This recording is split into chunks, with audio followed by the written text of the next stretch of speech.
Commander Lee Taiho rubbed his tired eyes and looked at the screen again. The numbers did not change. Something big was moving through space near the Kepler Nebula, and it was moving faster than anything he had ever seen. "Run the scan one more time," he told his science officer. Park Mina nodded and pressed the buttons on her control panel. Her fingers moved quickly over the blue lights. She had been working on this for 3 hours now. The same result came up every time. "Sir, it is still there. The object is about the size of a small city. It is moving at..." Well, it should not be able to move that fast. Taiho walked over to her station. The Galactic Surveyor Station called. Horizon's Edge was one of the most advanced ships in the Terran colonial empire. If their sensors could not understand what they were seeing, then this was something new. The object appeared as a dark shadow on their screens. It was not reflecting light like a normal ship would. Instead, it seemed to eat the light around it. The strangest thing was how fast it moved. No ship in the Empire could travel at that speed, not even their fastest fighters. "How fast exactly?" Taiho asked. "0.7 light speed, sir. In normal space. Not using any jump drive we know about." Taiho felt cold. The best Empire ships could only reach 0.2 light speed in normal space. This thing was more than 3 times faster. He picked up his communication device. "Get me Admiral Kim Ji-won. Priority Alpha." Within minutes, a blue light filled the air above his desk. The image of Admiral Kim appeared. She was an older woman, with gray hair and sharp eyes. She had fought in many battles against the Zephyrian Alliance. "What do you have for me, Commander?" Taiho showed her the data. Admiral Kim studied the numbers for a long time. Her face became more serious with each passing second. "You are certain of these readings?" "Yes, ma'am. We have checked them many times." Dr. Yang Subin also looked at the data. She says the energy. "Readings are impossible according to our science." Admiral Kim was quiet for a moment. The Empire had been in a cold war with the Zephyrian Alliance for 40 years. Both sides had weapons that could destroy entire planets. If this unknown object belonged to a new enemy, it could change everything. "I am sending Captain Choi Minho with a reconnaissance fleet. Do not approach the object. Just watch it." "Understood, Admiral." The transmission ended. Taiho turned back to his crew. "Continue monitoring. I want to know if it so much as changes direction." Dr. Yang Subin arrived on the bridge 2 hours later. She was young for a physicist, only 32, but she was the smartest person on the ship. She had studied the energy readings from the unknown object. "Commander, I need to show you something," she said. Her voice was shaking a little. They went to the science lab. Yang had set up several displays showing the energy patterns from the object. The lines and curves on the screens looked like no technology Taiho had ever seen. "Look at this," Yang said, pointing to one screen. "The object is not using any fuel we understand. It is pulling energy from somewhere else, somewhere we cannot. See?" "What do you mean?" "I think it is taking power directly from space itself, from the quantum foam that exists between atoms. We have theories about this, but no one has ever built a machine that could do it." Taiho stared at the data.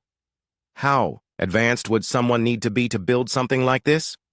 "Hundreds of years ahead of us, maybe thousands." Before Taiho could respond, alarms began ringing throughout the ship. Park Mina's voice came over the speakers. "Commander, to the bridge! The object is gone!" Taiho ran back to the bridge. The main screen showed empty space where the shadow had been. Only some strange energy traces remained, like footprints in the sand. "Where did it go?" he asked. "Unknown, sir. It just disappeared. No energy flash, no jump signature. 1 second it was there, the next it was gone." Yang studied her instruments. "The energy traces are unlike anything in our databases, whatever that thing was. It used technology we cannot even imagine." Captain Choi Minho arrived with his fleet 6 hours later. His ships spread out across the area where the object had been. They found nothing except the energy traces Yang had detected. Minho contacted Taiho directly. "Commander, my sensors are not picking up anything. Are you sure there was something here?" "Positive, Captain. We have all the data recorded." "Then, where did it go?" That was the question everyone was asking. Admiral Kim ordered every ship in the sector to search for the object. She also sent secret messages to spies in Zephyrian space, asking if they had seen anything unusual. The answers came back negative. No one had seen the shadow. 3 days later, Taiho was in his quarters trying to sleep when the alarms rang again. He rushed to the bridge in his sleeping clothes. "Report!" "It's back, sir," Park Mina said. Her face was pale. "But this time it's not alone." The main screen showed 5 shadows moving through space. They were smaller than the first one, but they moved with the same impossible speed. They appeared to be in formation, like military ships. "Are they heading for us?" "No, sir. They are moving toward the Tau Ceti system. There are 3 Empire colonies there." Taiho's blood turned cold. Tau Ceti had over 50 million people living on its planets.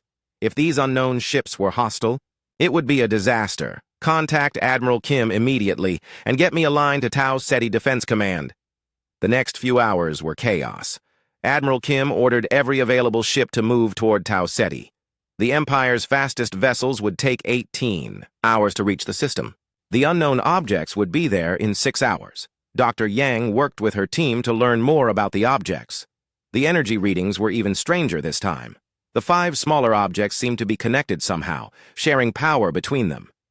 "It's like they are parts of the same machine," she explained to Taiho. "They move together perfectly, like fingers on a hand." Could they be probes?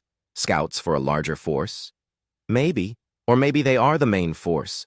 We have no idea how powerful they are. As the hours passed, more reports came in. The objects had entered the Tau Ceti system and were approaching the main planet, New Sol. The colony's defense ships moved to intercept them. Then something unexpected happened. The objects stopped. They held position just outside the planet's orbit, doing nothing. The colony ships surrounded them, but the objects did not respond to any communication attempts. They just waited. Admiral Kim arrived with the main Fleet 12, hours later. She brought 200 ships, the largest force the Empire had assembled in 20 years. But as they approached the unknown objects, something amazing happened. The objects sent a message. It came on all frequencies at once. Every ship in the system heard it clearly. The voice spoke perfect human language, using words that everyone could understand. "We are the lost children of Earth," the message said. "We have come home." Taiho felt his heart stop. The lost children of Earth? That was impossible. But as he looked at the data again, he began to understand. These were not aliens. These were humans. Humans who had been gone for so long that they had become something new. Something that could build ships that moved faster than light and pulled energy from empty space. The Empire had spent decades preparing for war with aliens. They had never prepared for this. They had never prepared for their own children to come. Home changed beyond recognition. Admiral Kim's voice came over the communication system. She sounded shaken. "All ships, stand down. Do not take any aggressive action. We may be looking at our own people." As Taiho watched the objects on his screen, he realized that everything was about to change. The Empire, the war with the Zephyrians, humanity's place in the galaxy, all of it would be different now. The shadows in space had moved quicker than the Empire could react, but they had not come as enemies. They had come as family. Captain Han Kyuman had seen many strange things during his 20 years in the Empire Navy. He had fought pirates in the asteroid fields and explored dead worlds on the galaxy's edge, but nothing had prepared him for this moment. His ship, the destroyer Sol's Fury, was slowly approaching the massive object that called itself the New Horizon. The thing was huge, bigger than any space station the Empire had ever built. It looked like a city floating in space, with towers and domes, covering its surface. "Captain, I am reading energy signatures I have never seen before," said his science officer, Lieutenant Park Jimin. "The entire structure seems to be alive with power." Han nodded. He had been chosen to lead the first contact team because of his experience with alien species. But these were not aliens. According to the message they had received, these were humans. Humans who had been lost in space for over 800 years. "Professor Lim Nari, are you ready?" he asked. The xenolinguist looked up from her translation computer. She was young, but had already mastered 15 alien languages. Today she might be learning a new form of human speech. "As ready as I can be, Captain. Though I must admit, this is not what I trained for." Major Bayek Junho checked his weapons one more time. He was head of ship security and did not trust easily. "Captain, we still do not know if they are really friendly. That message could be a trick." "Maybe," Han said, "but we have our orders. Admiral Kim wants peaceful contact if possible." The New Horizon had been waiting near the planet New Busan for 3 weeks now. It just floated there, not moving, not threatening anyone. Sometimes, smaller ships would leave it and fly around the system, but they never approached the Empire vessels. The people on New Busan were scared. The planet had 5 million colonists, mostly farmers and miners. They had never seen anything like the massive ship that hung in their sky like a second moon. "Incoming transmission," reported Communications Officer Lee Yuna. "Put it through." The main screen filled with static, then cleared to show a face. Han felt his breath catch. The person on the screen looked human, but different. The eyes were larger and seemed to glow with a soft blue light. The skin was pale, almost white, but the face was definitely human. "Welcome," the figure said. The voice was pleasant, speaking perfect Korean. "I am Ryu Jin-woo, diplomatic representative of the New Horizon. We have been waiting for you." Han stepped forward. "I am Captain Han Kyu-min of the Terran Colonial Empire. We received your message. You said you were the lost children of Earth?" "That is correct. We are the descendants of the colony ship, New Horizon, which left Earth in the year 1587 by your calendar. We were presumed lost when our early FTL drive malfunctioned." Professor Lim leaned forward. "FTL drive? In 1587? That is impossible. Humans did not have faster-than-light travel until 1654. Ryu smiled. "You are correct. It was an experimental drive, very primitive compared to what we use now. It was supposed to take us to Proxima Centauri, but instead it threw us far beyond the galaxy's edge." "Beyond the galaxy?" Han could not believe what he was hearing. "How did you survive?" "That is a long story, Captain. Perhaps it would be better told in person." "Will you come aboard our ship?" Major Beck stepped up beside Han. "Sir, I recommend against it. We do not know if it is safe." But Han was curious. 800 years lost in space? How had they survived? How had they built this massive ship? "We will come aboard, but I want to bring a full diplomatic team." "Of course. We will guide your ship to one of our docking bays." The transmission ended. Han turned to his crew. "Lieutenant Park, prepare a full sensor sweep of their ship as we approach. I want to know everything about their technology." "Yes, sir." "Professor Lim, bring all your language equipment. If they have developed their own dialect over 800 years, we need to understand it." "Already prepared, Captain." "Major Beck, choose 6 of your best people. Armed, but not threatening." "Understood." As the Soul's Fury moved closer to the New Horizon, Han watched the sensor readings with amazement. The ship was not just big, it was incredibly complex. There were thousands of levels, millions of rooms. Energy conduits ran throughout the structure like blood vessels.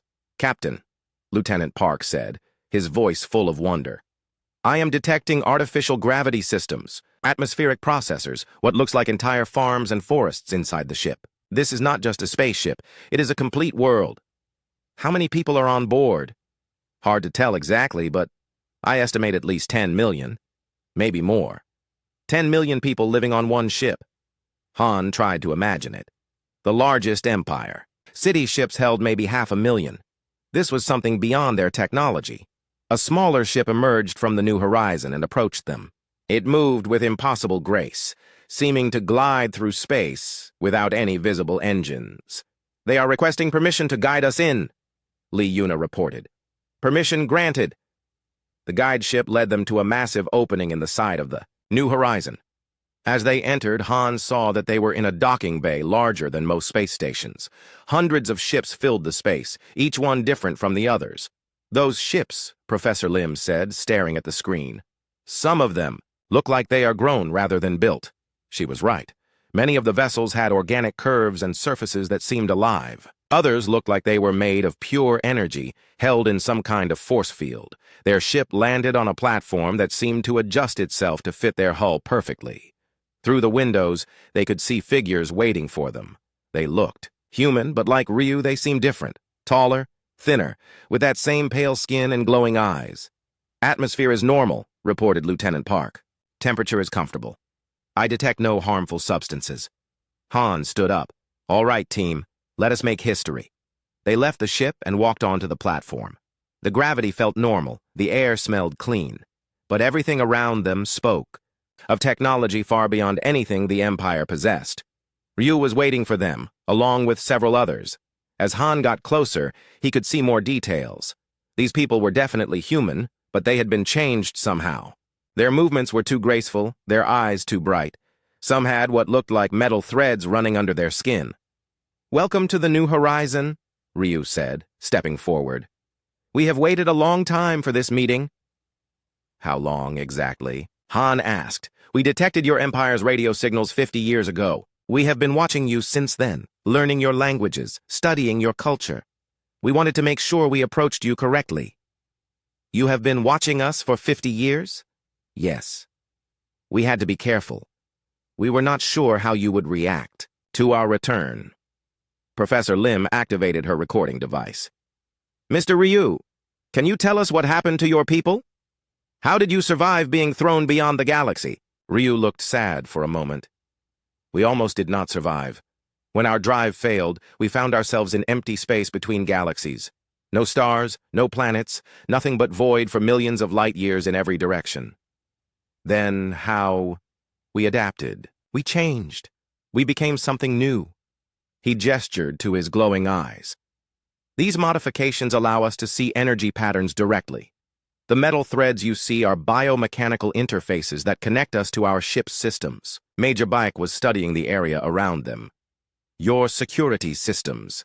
I cannot see any weapons, but I feel like we are being watched." "You are very observant, Major. Yes, you are being protected, but not by weapons as you understand them. Our defenses are different." They walked through corridors that seemed to stretch forever. The walls were covered with displays, showing views of space, technical readouts, and what looked like art. But the art moved and changed as they watched. "How many people live here?" Han asked. 12 million currently. We have grown much since we left Earth." 12 million? On one ship? "This ship is our world, Captain. We have lived here for 800 years. We have built entire cities inside it, raised families, created new forms of art and science. Everything we are is contained within these walls." They entered a vast chamber filled with plants and trees. Sunlight seemed to come from above, but they were deep inside the ship. Birds flew between the branches, and Han could hear the sound of running water. "This is one of our park levels," Ryu explained. "We have learned to create artificial ecosystems that are completely self-sustaining." Professor Lim was recording everything. "The technology required for this, it is beyond anything we have. We had 800 years to develop it. When survival is at stake, humans can accomplish remarkable things." They reached what seemed to be a meeting room. The walls were transparent, showing a view of space outside. In the distance, Han could see the planet New Busan, looking small and blue. "Please, sit," Ryu said. "There is much we need to discuss." As they sat down, Han realized that this meeting would change everything. These people, these lost children of Earth, had technology that could revolutionize human civilization, but they also raised questions that had no easy answers. Who were they now? Were they still human? And what did they want from the Empire that had grown up in their absence? "Mr. Ryu," Han said carefully, "your people have clearly advanced far beyond us. What do you want from us?" Ryu smiled. "Captain, we want what every lost child wants. We want to come home." Ambassador Yoon Taejin had negotiated treaties with 3 different alien species during his career. He thought he understood how to handle first contact situations. But walking through the corridors of the New Horizon, he felt like a child seeing magic for the first time. The ship was impossible. Corridors that seemed to bend space itself, allowing them to walk much farther than should have been possible. Walls that showed views of distant star systems in real time. Gardens where flowers grew in patterns that hurt to look at directly. "Ambassador," said Colonel Park Dong-yun, walking beside him, "my instruments are going crazy. Some of these rooms register as being bigger inside than outside." "I know, Colonel. Try not to think about it too much." They were being led by Elder Song Mirai, the leader of the New Horizon. She looked old, maybe 60 years, but moved with the grace of someone much younger. Her eyes held a sadness that seemed centuries deep. "You seem troubled by our ship, Ambassador," she said, noticing his expression. "It is difficult to understand. How is any of this possible?" 800 years ago, we faced a choice, Song replied. Die in the void between galaxies or become something new. We chose to live. They entered a chamber that took Yoon's breath away. It was enormous, easily the size of a small city. The ceiling was so high it disappeared into mist. But what amazed him most were the people. Thousands of them filled the space, but they were not all the same. Some looked almost normal, like the humans Yoon knew. Others had been changed in ways that were hard to understand. Some seemed to be part machine, with metal and light flowing under their skin.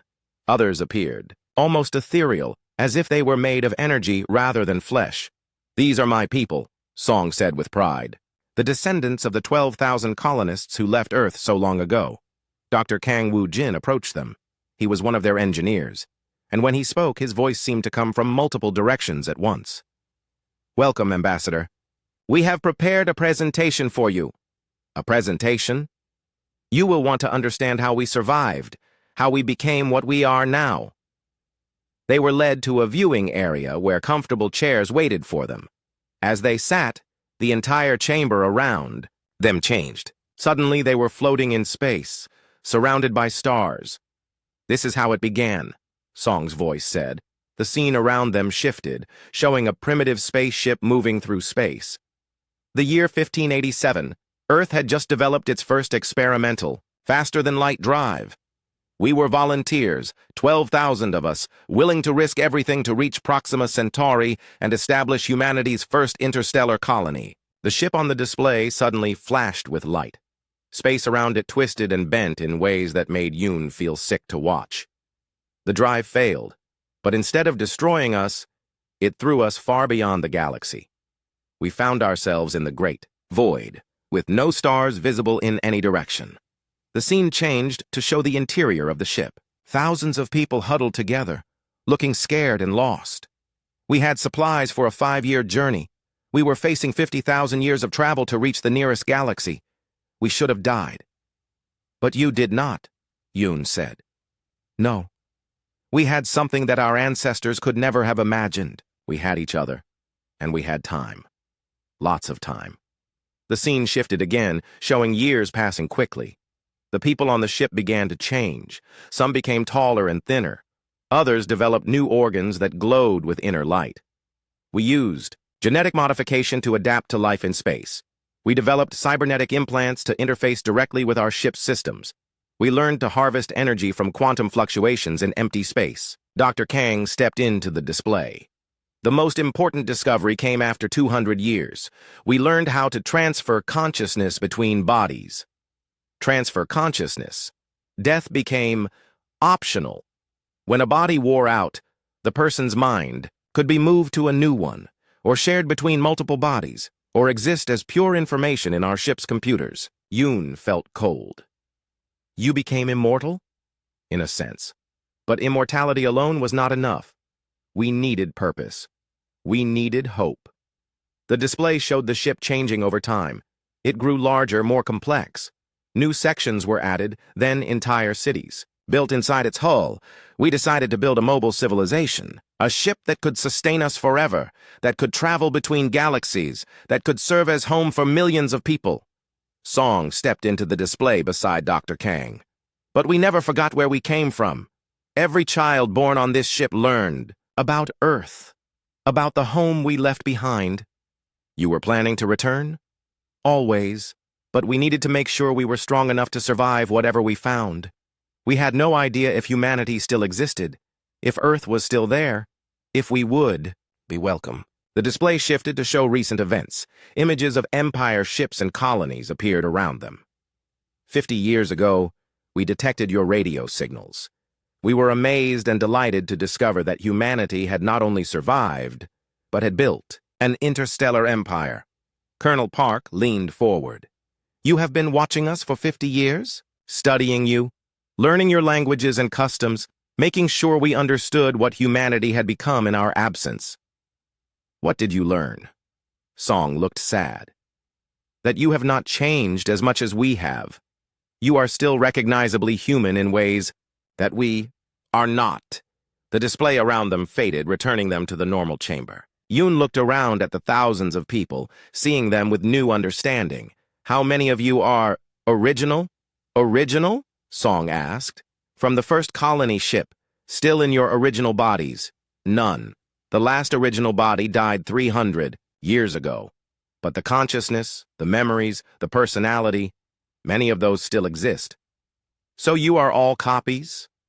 Dr. Kang shook his head. Not copies. Continuations. If I replace every part of a ship over time, is it still the same ship? We believe consciousness is like that. As long as the pattern continues, the person continues. Yoon was quiet for a long moment, trying to understand what he was hearing. These people had solved death itself, but in doing so, they had become something beyond human understanding. What do you want from us? He finally asked. We want to come home, Song said simply. We want to be part of humanity again. We have technologies that could help your empire, knowledge that could advance your civilization by thousands of years. And in return? Recognition, acceptance, the right to live among our own species again. Colonel Park spoke up. Your technologies, they could be used as weapons. They could, but they will not be. We have had 800 years to think about violence and what it accomplishes. We have moved beyond the need for conquest. The Zephyrian Alliance might not see it that way, Yoon said. They will view you as a threat. Perhaps. But that is not our concern. We offer our knowledge freely to humanity. What you do with it is your choice. Dr. Kang gestured to the walls around them. This ship represents 800 years of human ingenuity and determination. We could have given up and died in the void. Instead, we chose to grow and adapt and become something new. But are you still human? Yoon asked. Song smiled.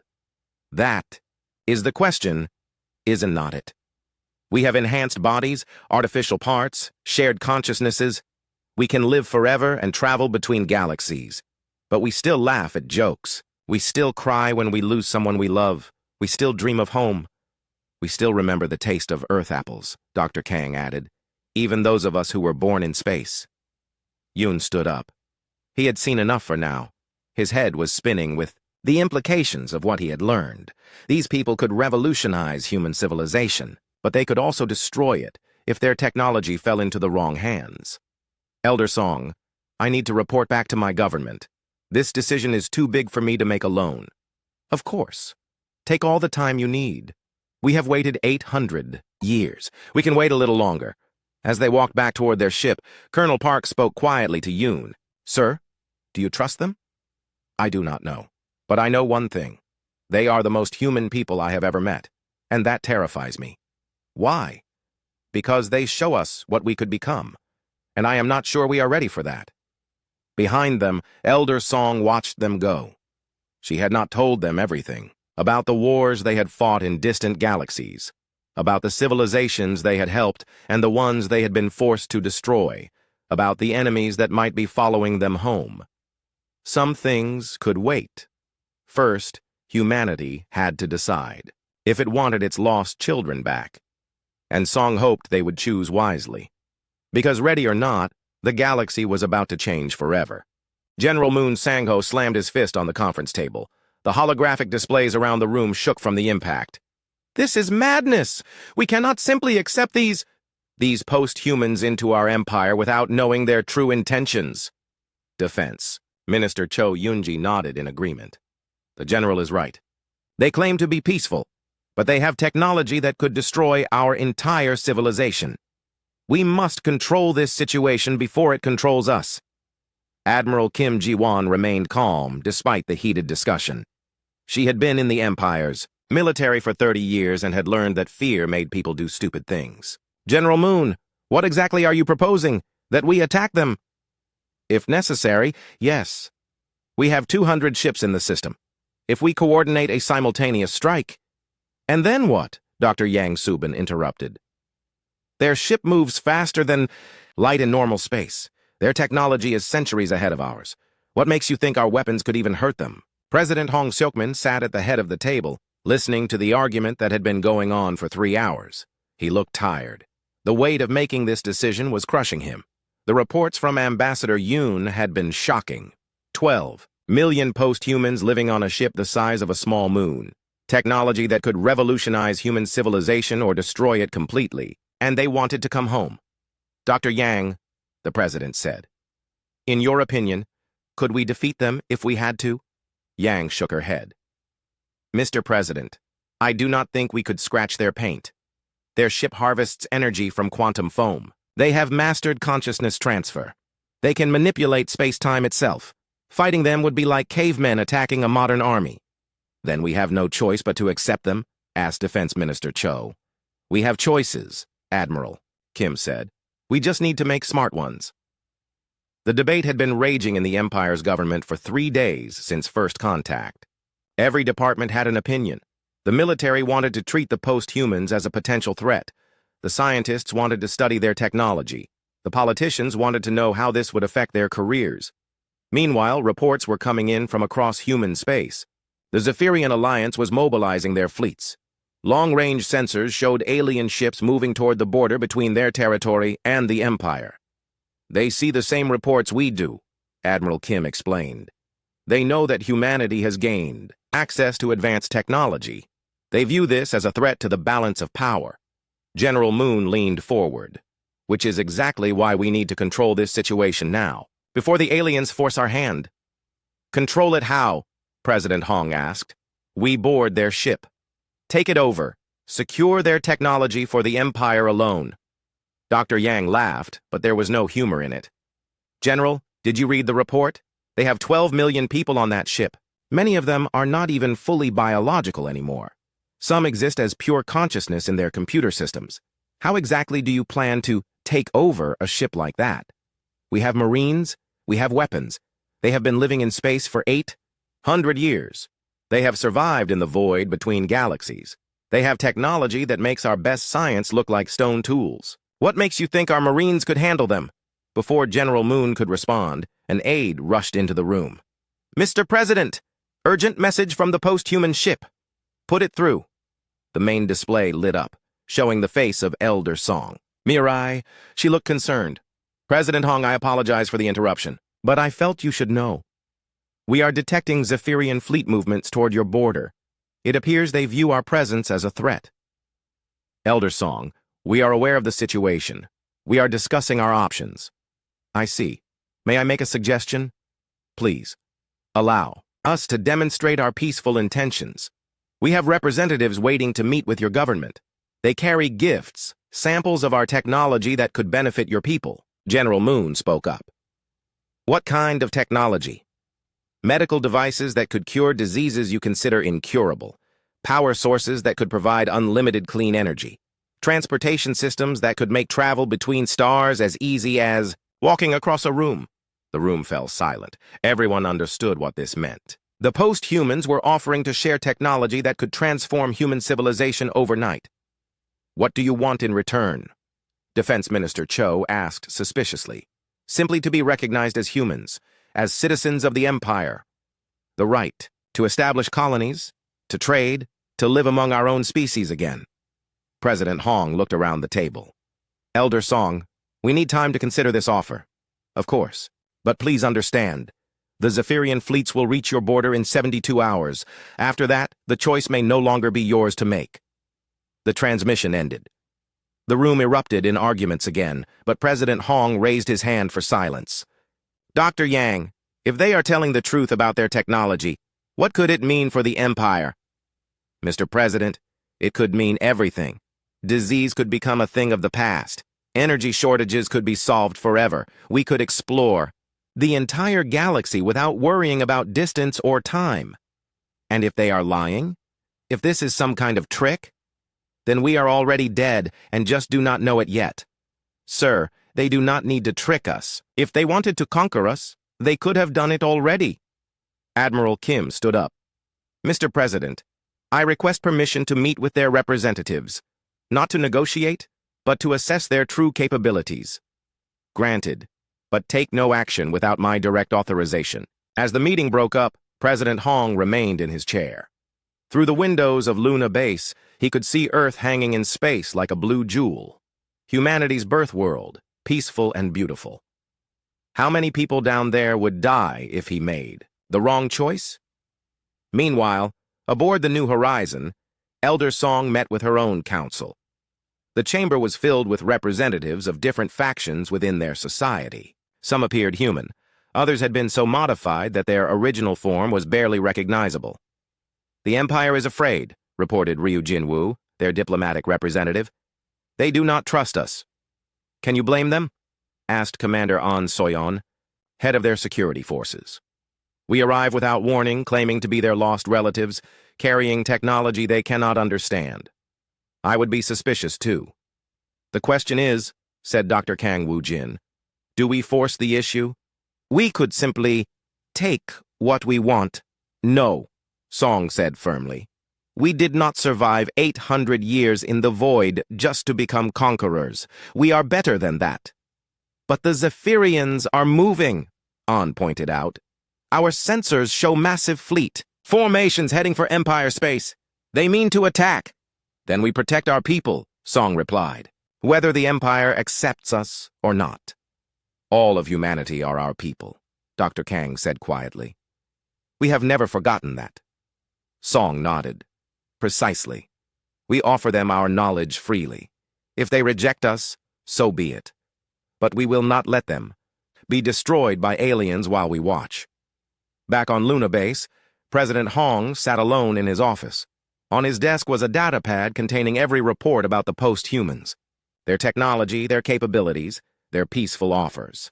Also on his desk was a military assessment that said the Empire's entire fleet could not defeat a single post-human ship. His aide knocked on the door. Sir, the Zephyrian ambassador is requesting an emergency meeting. What does he want? He says he has an offer for us regarding the contamination threat. Hong sighed. The aliens were going to offer to help destroy the post-humans in exchange for some kind of deal. It would be the smart political move to listen to them. But as he looked out at Earth, Hong thought about the 12 million humans living on that impossible ship. Humans who had been lost in the void for 8 centuries but had never given up hope of coming home. Tell the Zephyrian ambassador I am too busy to see him today. Sir? And get me Admiral Kim. Tell her I want to meet with the post-human representatives. Immediately. Yes, sir. As his aide left, Hong made his decision. The Empire would accept the lost children of Earth, not because they had no choice, but because it was the right thing to do. He just hoped he was not dooming humanity in the process. Outside, the stars waited silently as 2 branches of human civilization prepared to reunite after 800 years of separation. And in the distance, alien fleets moved through space like hungry predators, sensing weakness and opportunity. The galaxy was about to change forever. Admiral Kim Ji-won watched the tactical display with growing horror. 500 Zephyrian warships had just dropped out of hyperspace around the Titan Nebula, surrounding the New Horizon and the Empire fleet. All ships battle stations, she commanded. Form defensive formation around the post-human vessel. Lieutenant Ko Min-jae gripped the controls of his fighter as alarms rang throughout the carrier. He had flown 60 combat missions against Zephyrian raiders, but nothing had prepared him for this. 500 ships, the largest alien fleet ever assembled. Pilots, this is Admiral Kim, the voice came through his helmet radio. Remember, we are protecting our people. No matter what they look like now, they are still human. Captain Nam Jung-ho studied the tactical readouts on the bridge of his cruiser. The Zephyrian fleet was massive, but it was their formation that worried him. They were not positioning for a normal attack. They were setting up for complete annihilation. Captain, his tactical officer reported, the aliens are charging their planet-killer weapons. All 500 ships. Nam felt his blood turn cold. Planet-killer weapons were banned by Galactic Treaty. They were designed to crack worlds apart, to commit genocide on an unimaginable scale. They are not planning to capture the post-human ship, he realized. They are planning to destroy everything in this system.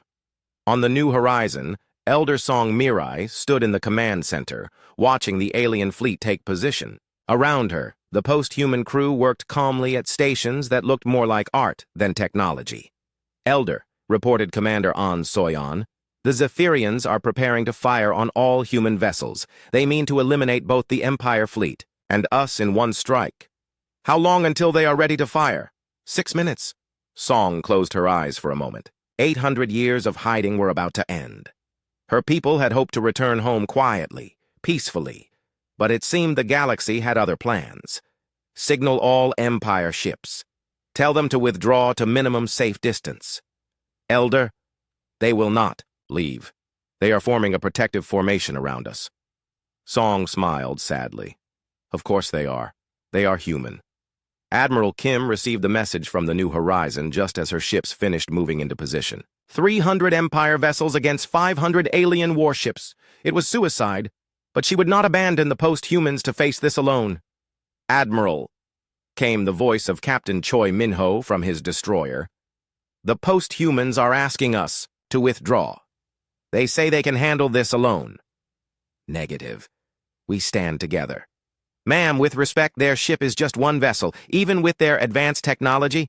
Captain, those are our people on that ship. We do not abandon family. On the New Horizon, Dr. Kang Woo-jin interfaced directly with the ship's defensive systems. His consciousness flowed through quantum processors that thought at the speed of light. Around him, thousands of other post-humans linked their minds to various ship functions. Defensive grid is online, he reported. Space-time manipulation. Fields are ready. Temporal displacement systems are charging. What about the Empire ships? Song asked. We can protect them, but they will see things that will be difficult to explain. Do it anyway. The Zephyrian fleet fired as one. 500 beams of destructive energy that could crack planets lanced through space toward the human vessels. It was enough firepower to sterilize an entire star system. Lieutenant Ko Min-jae saw the incoming fire on his fighter's display, streams of energy that would turn his ship to vapor in less than a second. He had time for one last thought. At least, he had died defending his own species. Then the universe went insane. Space around the New Horizon twisted like liquid. The alien weapons hit some kind of barrier and simply stopped. The beams of energy hung in space like frozen lightning, held motionless by forces Ko could not understand. What the hell? He whispered. On the bridge of his cruiser, Captain Nam watched his sensors go completely crazy. According to his instruments, space and time were behaving like water. The massive alien weapons fire was being bent around the human ships like light around a black hole. Sir, his science officer said in a shaking voice, the post-human ship is manipulating space-time itself. They are treating the laws of physics like suggestions. The frozen energy beams suddenly reversed direction, flying back toward the Zephyrian fleet. But they moved slowly, giving the alien ships time to see death approaching. Half the Zephyrian fleet tried to run. Their ships engaged emergency FTL drives, desperate to escape the returning fire. But as they tried to jump to hyperspace, they simply disappeared. Where did they go? Nam asked. His science officer checked his readings twice before answering. Unknown, sir. They seem to have been folded out of normal space-time. I am reading them approximately 1 light-year away. They teleported them? More than that, sir. They removed them from the battle without destroying them. The remaining Zephyrian ships pressed their attack. Fighters launched from carriers. Smaller vessels moved to attack positions.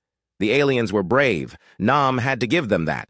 They were facing technology beyond their understanding, but they kept fighting. The New Horizon responded with weapons that defied description. Beams of pure force that passed harmlessly through Empire ships but tore alien vessels apart at the molecular level. Gravity fields that crushed attacking fighters like insects. Energy pulses that simply turned enemy missiles into clouds of harmless particles.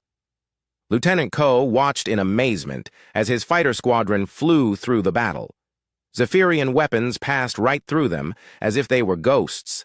The post-humans had somehow made the Empire ships exist in a different layer of reality. All pilots, did you see that? Came the voice of his wing commander. That Zephyrian destroyer just tried to ram us.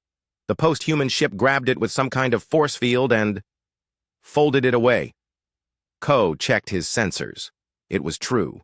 The alien ship had simply vanished, transported elsewhere without being destroyed.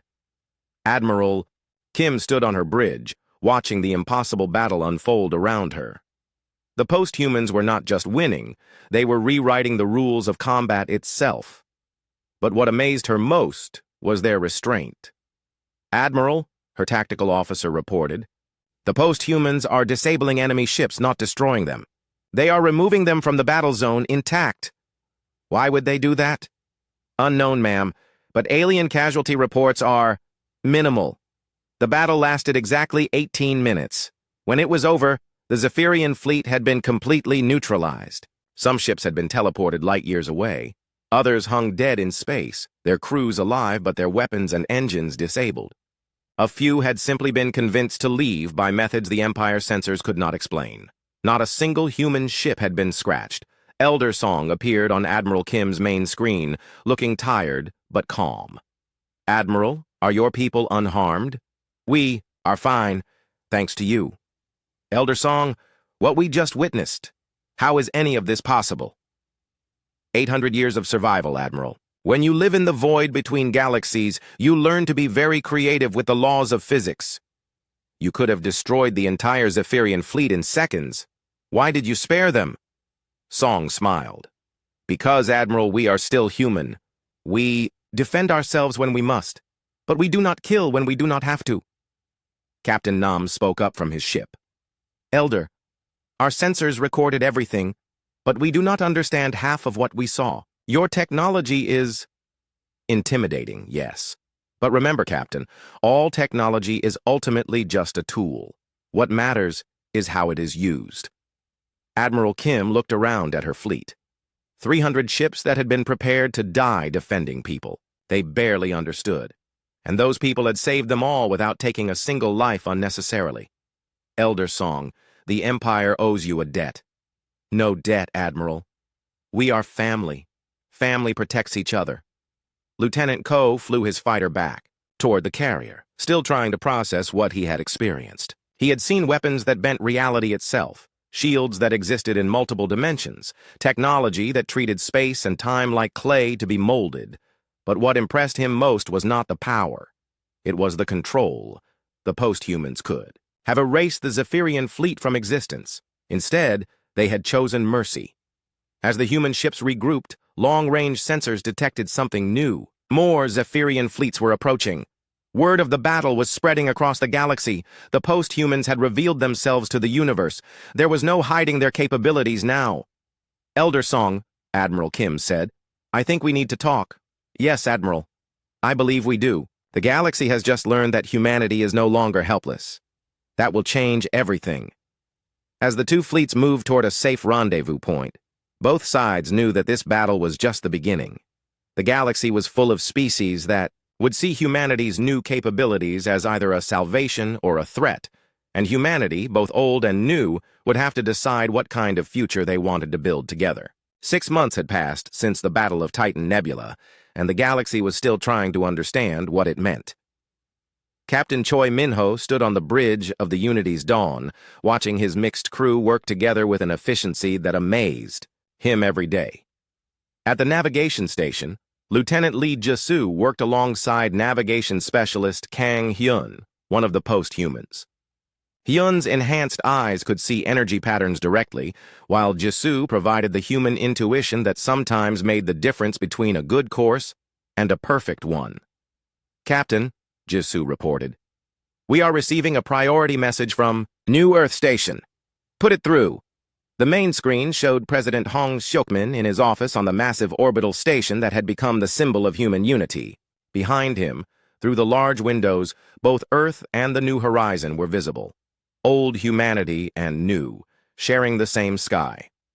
"Captain Choi, how is the patrol going?" "Quiet, sir. The Zephyrian border has been peaceful for 3 months now. I think they are still trying to figure out what happened at Titan Nebula." "Good. I have new orders for you. We have reports of a distress signal from the Kepler system. Unknown origin." Minho nodded. The Unity's Dawn had been designed as both a warship and a rescue vessel.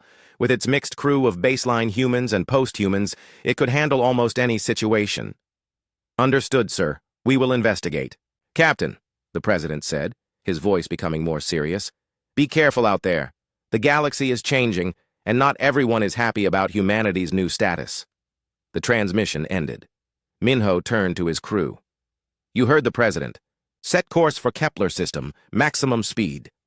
Dr. Yang Subin, now serving as the ship's science officer, looked up from her station. Captain, at our current speed, we can reach Kepler in 6 hours. 6 hours to cross 12 light years. It still amazed Minho how the post-human technology had changed everything. Ships that could fold space-time, weapons that manipulated reality itself, and most importantly, a new understanding of what humanity could become. The integration had not been easy. There had been protests on some worlds, fear that the post-humans would replace baseline humanity. There had been political fights about sharing technology, about citizenship rights, about the future of human society. But gradually, people had begun to see the truth. The post-humans were not conquerors or replacements. They were family who had been lost for 800 years and had finally come home. On New Earth Station, Admiral Kim Ji-won met with Elder Song Mirai in the Terran Synthesis Council chambers. The room had been designed to accommodate both baseline humans and post-humans, with interfaces that could handle different types of consciousness. The Zephyrian Alliance has requested another meeting, Admiral Kim reported. They want to discuss the new balance of power in the galaxy. Song nodded. She looked the same as she had 6 months ago. The post-humans aged very slowly, but there was a new lightness in her expression. The burden of keeping her people hidden was gone. What do they want this time? Peace treaty revision. They are offering to recognize humanity as a Category 5 civilization. Song raised an eyebrow. Category 5? That is quite a jump from Category 2. Category ratings were how galactic civilizations measured each other's technological development. The Empire had been rated Category 2, advanced space travel, but limited to conventional physics. Category 5 meant mastery of space-time manipulation and energy extraction from quantum foam. They are scared, Admiral Kim said simply. After Titan Nebula, every species in the galaxy knows that humanity has transcended normal technological limits. Good. Fear will keep them honest. But we must be careful not to become the thing they fear. Meanwhile, in the research labs of New Earth Station, Dr. Kang Woojin worked with a team of baseline human scientists to adapt post-human technology for wider use. The process was slow and careful. Advanced technology could be dangerous if not properly understood. The medical applications alone will revolutionize human civilization, explained Dr. Park Jin-ha, one of the Empire's leading physicians. Diseases that have killed millions could become as treatable as a headache. The key is gradual implementation, Kang replied. His voice still had that strange quality of coming from multiple directions, as his consciousness existed in several forms at once. Technology without wisdom is destruction waiting to happen. The partnership between old and new humanity was producing amazing results. Clean energy that could power entire star systems, medical treatments that could repair damage at the cellular level, transportation that made the galaxy feel as small as a neighborhood. But perhaps the most important change was not technological, it was social. On the Unity's dawn, Captain Minho watched his crew prepare for the rescue mission. At the weapons station, Major Baek Junho worked with combat specialist An Mira, one of the post-humans. They were developing new tactical procedures that combined human intuition with post-human technical capability. The interesting thing, Junho told his partner, is how your people fight. You could have destroyed the entire Zephyrian fleet in seconds, but you chose not to. Mira's expression was thoughtful. We learned something during our 800 years in the void. Power without restraint is not strength. It is weakness disguised as strength.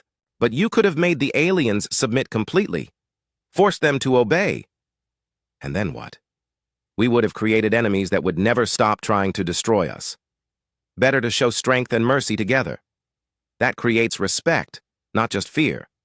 The ship dropped out of hyperspace near the Kepler system. Immediately, their sensors detected the source of the distress signal, a damaged alien vessel drifting near the system's asteroid belt. Captain, reported Lee Jisoo, the ship is Zephyrian. Looks like they hit some kind of space debris. They're Life support is failing. Any other ships in the area? Negative, sir. They are alone. Minho made his decision quickly. Prepare a rescue team. We are going to help them. Dr. Yang looked surprised. Sir, these are the same people who tried to destroy us 6 months ago, which is exactly why we need to help them now. The rescue operation took 4 hours. The Unity's Dawn's advanced medical facilities saved 17 Zephyrian lives that would have been lost otherwise. The aliens were confused, suspicious, and grateful all at the same time. Why did you help us? Asked the Zephyrian captain as his crew prepared to leave in their repaired ship. Because it was the right thing to do, Minho replied simply. But we are enemies. No. You are neighbors who were afraid of us. There is a difference. As the Zephyrian ship departed, Minho reflected on how much had changed. 6 months ago, the galaxy had seen humanity as a weak species that needed protection from stronger civilizations. Now they were seen as potential guardians of galactic peace. Back on New Earth Station, President Hong stood in his office looking out at the stars. The integration of the post-humans had been the most challenging thing his administration had ever faced, but it had also been the most rewarding. Elder Song joined him at the window. Regrets, Mr. President? About accepting your people? Never. But I do worry about the future. We have great power now, great responsibility. Power is not the gift. We brought you, Song said quietly. The real gift is perspective. We spent 800 years learning that survival means more than just staying alive. It means staying human. And what does it mean to stay human when you can manipulate time and space? It means remembering that technology serves people, not the other way around. It means using power to protect and build, not to dominate and destroy. Through the window, they could see ships from dozens of species docking at the station. The galaxy was changing, becoming more connected. Humanity's new status had created opportunities for peace that had never existed before. The children are adapting well, Hong observed, watching a group of young people, both baseline and post-human, working together on some kind of art project. Children always adapt faster than adults, Song replied. To them, this is normal. A baseline human and a post-human working together is just Tuesday. Do you think we will maintain that? The ability to stay human while advancing beyond human limitations? Song smiled. Mr. President, we are human because we care about each other. Because we help strangers in distress, because we dream of building something better than what we inherited. As long as we remember that, we will be fine. On the Unities. Dawn, Lieutenant Lee Jisoo filed her report about the rescue mission. As she worked, she thought about how lucky humanity had been. Not just because of the advanced technology, but because of the people who brought it. The post-humans could have returned as conquerors. They could have demanded submission from their primitive cousins. Instead, they had returned as family, bringing gifts and asking only for acceptance. Hey, Jisoo, called navigation specialist Kang Hyun from across the bridge. Want to see something cool? He gestured to his display, which showed a real-time view of the galaxy. Thousands of stars, hundreds of civilizations, countless worlds. Full of life. What am I looking at? The future. Baseline humans exploring those stars with post-human technology. Learning, growing, becoming something new while staying true to what they are. Jisoo studied the display. It was beautiful and terrifying, and full of possibility. Do you really think we can explore all of that? Not just explore, Hyun said with a grin that looked